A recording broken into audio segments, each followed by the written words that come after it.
এই কিতাবের মধ্যে বলা হচ্ছে আমার নবী বৈধ গান বাজনা শুনে শুনে বলে নেচেছেন। গান শুনে শুনে নাচা এটা নবীর শান নাকি নবীকে গালি দেওয়া? নবীকে কি দেওয়া? তো নবীকে এরকম এরকম গালি দেওয়ার পরও আমাদের আকাবের নামধারী, আমাদের মুফাসসির, মুহাদ্দিস, ফকিরা চুপ। ফকিরা কি? কিন্তু কতগুলো দেখলাম আবার খুব তাজা, যে ধর্মপুরের পীর সাহেবের ছেলে তাহসিন নকশবন্দি আমিনুল হক ফরহাদাবাদীর ব্যাপারে বলছেন, আমিনুল হক ফরহাদাবাদী আমাদের আকাবের নয়। এটার ব্যাপারে অনেক মওলানা কি মাইকের মধ্যে কেমনে বলতে পারলো? তো বোঝা যায় আমিনুল হক ফরহাদাবাদী মনে হয় আমার নবীর চাইতে বড় হয়ে গিয়েছে।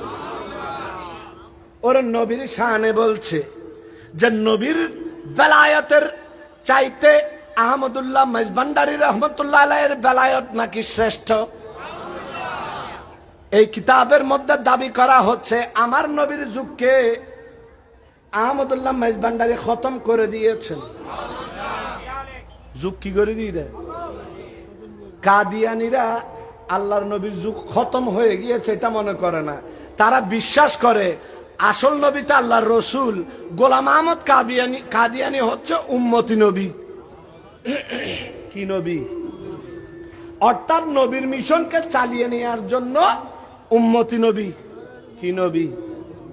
তো কাদিয়ানীও কে এত বড় কুফরি করেছে? আর কথা বলে না।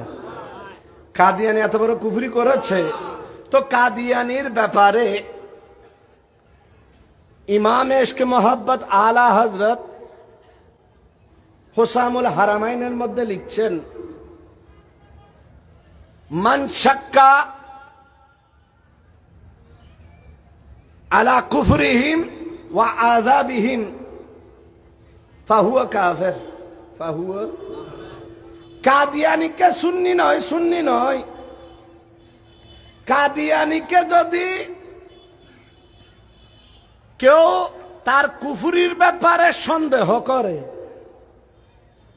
কি করে?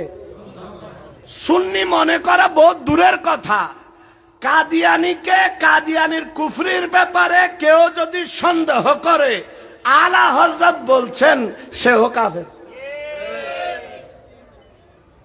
আলা হযরত কি বলছেন? সেও। তো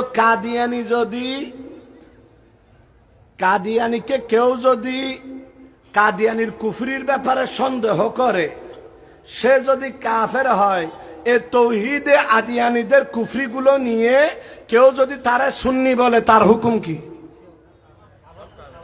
খবর আছে না? হুয়া মাসালা কোথা থেকে কোথায় যাবে খবর আছে। সুন্নি অক্কল লইরে সংসদ জারগুদি। কি কারণ? ঐক্য কি কারণ?